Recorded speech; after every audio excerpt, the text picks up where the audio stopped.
엘리야 선지자가 아합 왕에게 비가 내리지 않을 것을 선포했습니다. 3년 동안 엘리야는 하나님의 명령이 내리기를 기다렸습니다. 아합 왕은 어떻게 해서든지 엘리야를 찾으려고 사방을 사람을 보내 찾았지만 찾지 못했죠. 하나님께서 그를 인도하셨고 보호해 주셨기 때문입니다. 모두가 기근으로 고통 가운데 있었지만 하나님은 기적적으로 사르밧 과부를 통하여 엘리야를 보호하셨습니다. 그리고 때가 되자 드디어 하나님께서 부르시죠. 엘리야는 하나님의 명령을 따라 두렵지만 아합을 만나러 갑니다. 이때 하나님께서 어떤 사람을 사용하십니까? 어제 말씀을 보면 오바댜라는 왕궁 맡은 자를 사용하셔서 엘리야와 그리고 아합 사이를 연결을 시키게 됩니다. 이 오바댜는 말씀을 보니까 여호와를 지극히 경외하는 자라고 소개를 하고 있는데, 아합의 아내인 이세벨이 박해를 할 때 하나님의 선지자 100명을 50명씩 굴에 숨겨서 떡과 물을 제공했던 믿음이 신실한 사람이었습니다. 하지만 엘리야를 만났을 때 그는 두려워합니다. 왜냐하면 엘리야가 있다는 것을 알렸을 때 만약에 엘리야를 찾으러 온 아합이 그를 만나지 못하면 거짓말을 한 것이라고 이제 책망을 받아서 목숨을 잃을 수 있었기 때문입니다. 그런데 엘리야가 뭐라고 얘기합니까? 어제 말씀 끝에 15절에 이렇게 얘기합니다. 내가 섬기는 만군의 여호와께서 살아계심을 두고 맹세하노니 내가 오늘 아합에게 보이리라. 내가 반드시 오늘 아합 왕을 만나기 때문에 도망가지 않겠다는 것입니다. 너는 가서 내가 여기 있다는 것을 아합 왕에게 알리면 된다. 이렇게 분명하게 엘리야가 자신의 뜻을 전달하죠. 오늘 말씀 어떻게 시작합니까? 오바댜가 가서 아합을 만나 엘리야를 만난 사실, 그리고 엘리야가 아합을 만나겠다는 사실을 알리게 되죠. 다시 말하면 오바댜의 순종으로 이 일이 이제 성사가 되는 것입니다. 하나님의 말씀에 순종한다는 것, 때로는 두려운 일이고 위험한 일이기도 하죠. 두려운 일, 다시 말하면 목숨이 위태로울 수 있는 일을 한다는 것은 결코 쉬운 일이 아닙니다. 그러나 그것이 하나님의 뜻이고 명령이면 순종하는 것이 믿음의 사람이 해야 할 일이죠. 오바댜가 이렇게 할 수 있었던 이유는 바로 엘리야의 격려 때문이죠. 걱정하지 말라는 겁니다. 내가 반드시 아합을 만나겠다 약속을 했고, 그 격려를 힘입어서 오바댜는 순종하게 됩니다. 그래서 드디어 이제 엘리야와 아합이 만나게 되죠. 엘리야 입장에서도 아합 왕을 만난다는 것은 두려운 일입니다. 3년 동안 숨어 지내면서 엘리야를 찾아내서 없애려고 했기 때문이죠.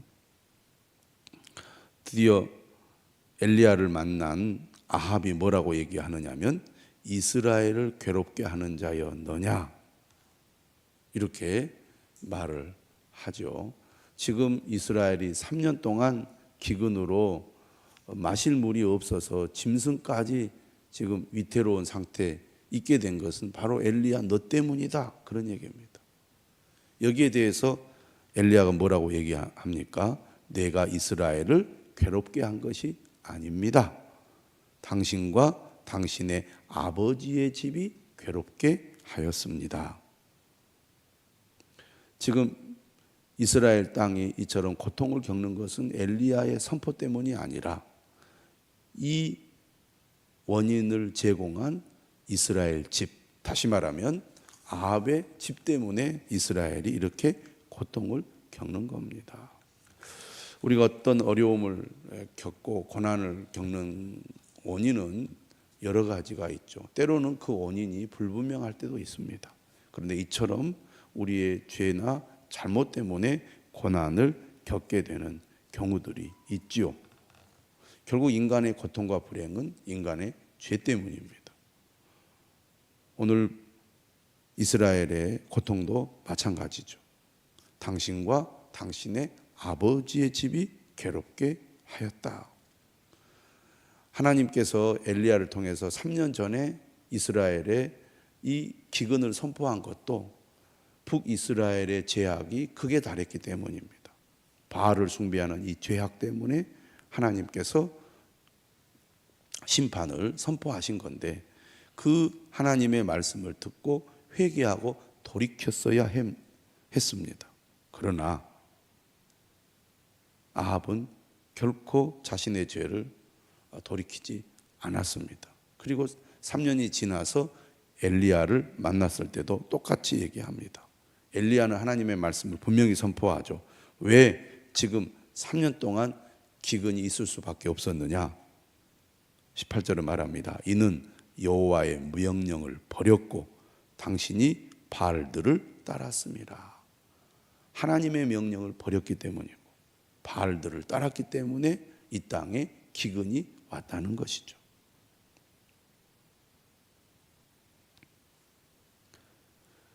엘리야의 선포가 진실이고 하나님께서 기근을 내리시는 분이며 그들이 섬기는 바알은 아무것도 아니라는 사실을 오늘 엘리야는 아합 왕 앞에서 분명히 보여주고자 했습니다. 그래서 이렇게 얘기하죠. 그런즉 사람을 보내 온 이스라엘과 이스라엘 상에서 먹는 바알의 선지자 450명과 아세라의 선지자 400명을 갈멜산으로 모아 내게로 나오게 하소서. 이것이 유명한 바로 갈멜산에서의 대결입니다. 바알의 선지자 450명 그리고 아세라 선지자 400명을 모으시오. 그래서 아합이 선지자들을 갈멜산으로 모으게 됩니다. 21절에 엘리야가 모든 백성에게 가까이 나아가서 이렇게 말합니다. 지금 오늘 본문에 보니까 450명, 22절에 보니까 바알의 선지자 450명과 그리고 엘리야 한 사람 450대 1로 드디어 대결을 벌이게 되는데, 본문을 보면 엘리야가 바알의 선지자 450명, 아세라의 선지자 400명을 요청했는데 22절을 보니까 바알의 선지자 450명만 이 갈멜산 대결에 참여했던 것 같습니다. 1대 450으로 드디어 대결을 벌이게 되는 거죠. 이때 아마 백성들도 함께 이 광경을 보려고 참여를 한 것 같습니다. 그래서 이 북이스라엘 백성들을 향하여 이렇게 외칩니다. 너희가 어느 때까지 둘 사이에서 머뭇하려느냐? 하나님과 바알 신 사이에서 왔다 갔다 하려느냐? 그렇게 얘기합니다. 오늘 21절에 나오는 이 머뭇하려느냐는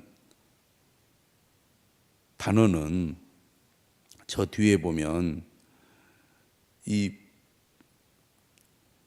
바알 신을 섬기는 선지자들이 뒤뚱뒤뚱거리면서 뛰노는 그 절뚝거리는 그 단어와 같은 단어를 사용하고 있습니다. 이쪽 저쪽 왔다 갔다 하면서 절뚝거리는 그 모습이 이스라엘 백성들의 우상 숭배의 그 모습을 잘 보여주는 동작으로 엘리야는 표현을 하고 있는 것입니다. 하나님과 바알 사이에서 왔다 갔다 하는 것이죠.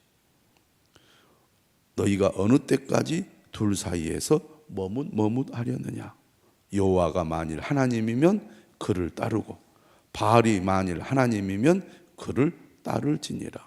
분명한 선택을 요구하고 있습니다. 여호수아가 그의 사역을 마무리하면서 가나안 정복을 끝내고 이스라엘 백성들 향해서도 똑같은 말을 하죠. 너희들이 어느 때까지 왔다 갔다 하느냐. 분명한 선택을 하라. 여호수아 나는 오직 하나님만을 섬기겠노라. 이렇게 말하지 않았습니까? 오늘 엘리야 선지자도 이스라엘 백성들을 향하여 강하게 요청하고 있습니다. 오늘 우리도 이 하나님의 음성을 들어야 하겠습니다. 하나님을 믿는다고 하지만 우리는 하나님과 세상 사이에서 왔다 갔다 하고 갈팡질팡할 때가 얼마나 많이 있습니까? 믿음이란 분명한 선택이지요. 이스라엘 백성들의 우상 숭배는 이처럼 하나님과 우상 사이를 왔다 갔다 하는 혼합주의 형태였습니다. 어떤 면에서는 그들이 하나님을 믿고 있는 그런 모습이었죠. 그러나 그들의 내면은 하나님보다는 우상 숭배에 완전히 기울어져 있었습니다. 겉으로는 하나님을 믿는 것처럼 행동하지만 또 한편으로는 우상을 숭배하는 이런 혼합주의 신앙이 이스라엘 백성들의 전형적인 우상 숭배의 형태였는데요. 오늘 우리도 하나님을 믿는다고 하지만 나는 하나님만을 믿습니다 라고 말하지만 실제로 우리의 삶은 하나님과 세상 사이에서 왔다 갔다 하는 혼합주의적인 그런 모습을 보일 때가 많다는 것입니다. 이런 우리의 현실을 직시하면서 오늘 우리는 이 엘리야의 강력한 요구를 귀 기울여 들어야 하겠습니다. 어느 때까지 둘 사이에서 머뭇머뭇하려느냐. 우리가 힘들고 어려우면 하나님보다는 인간적인 방법으로 세상적인 방법으로 행동을 하려고 할 때가 많습니다. 진정한 믿음은 고난의 때, 어려울 때지요. 말로만 주님을 믿는다고 나는 주님을 따른다고 하지 않고 행동으로 삶으로 하나님만이 나의 주님이심을 보여주는 삶, 그것이 진정한 믿음이라고 하겠습니다. 드디어 이제 1대 450으로 드디어 대결을 벌이게 되는데 엘리야가 이렇게 이제 제안을 합니다. 송아지 둘을 우리에게로 가져오게 하라. 그래서 한 마리씩 택하여 각을 떠서 나무 위에 놓고 불은 붙이지 말아라. 너희는 너희의 신의 이름을 부르고 나는 여호와의 이름을 부르리니 이에 불로 응답하신 그가 하나님이시다. 진정으로 살아계신 신이라면 간절히 기도할 때 불로 응답하지 않겠느냐 하는 것이 엘리야의 요구사항이었습니다. 그래서 그들도 그 요구에 응하게 되죠. 오늘 본문을 보면 바알 신을 섬기는 이 선지자들도 어떤 생각을 하고 있었느냐. 그들이 섬기는 바알이 진짜 신이라고 생각했던 것 같습니다. 만약에 그들의 마음에 그들이 믿는 신이 가짜라고 여겼다면 그러한 대결에 응하였겠습니까? 응하지 않았겠죠. 그런데 그들은 그들이 믿는 신이 진짜라고 생각했던 것입니다. 어떤 사람들은 자신이 믿는 것이 가짜인 줄 알면서도 따르는 사람들이 있지만 어떤 사람들은 가짜인데 진짜라고 믿고 따르는 사람도 있습니다. 오늘 이 바알 신을 섬기는 450명의 선지자들은 진짜로 믿었던 것 같아요. 그래서 25절에 엘리야가 이렇게 말하죠. 너희가 먼저 잡으라고. 너희 수가 많으니까. 그래서 그들은 자신감을 가지고 이제 소를 잡아다가 제단 위에 올려놓고 바알의 이름을 부르면서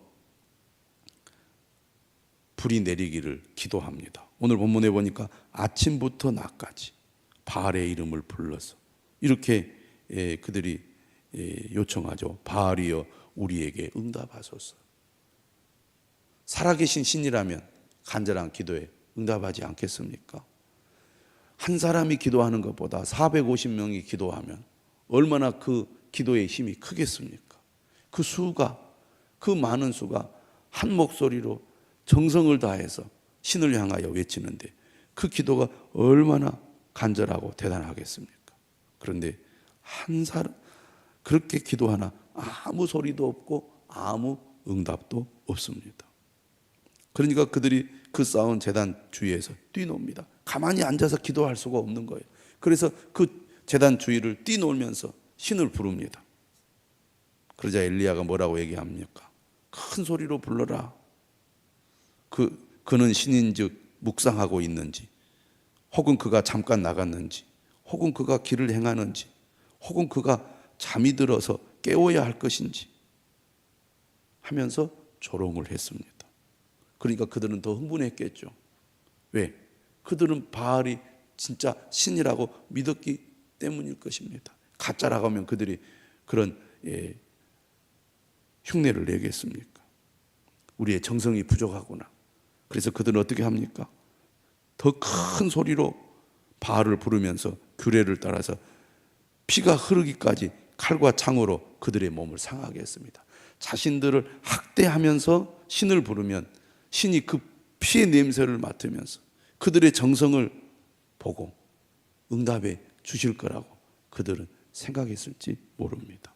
그런데 정오가 지나고 저녁 소재 드릴 때까지, 저녁 소재 드리는 시간은 오후 3시입니다. 6시간 이상 그들이 정말 목이 새도록 소리를 질러 부르지만 오늘 본문의 끝은 어떻게 됩니까? 아무 소리도 없고 응답하는 자나 돌아가는 자가 아무도 없더라.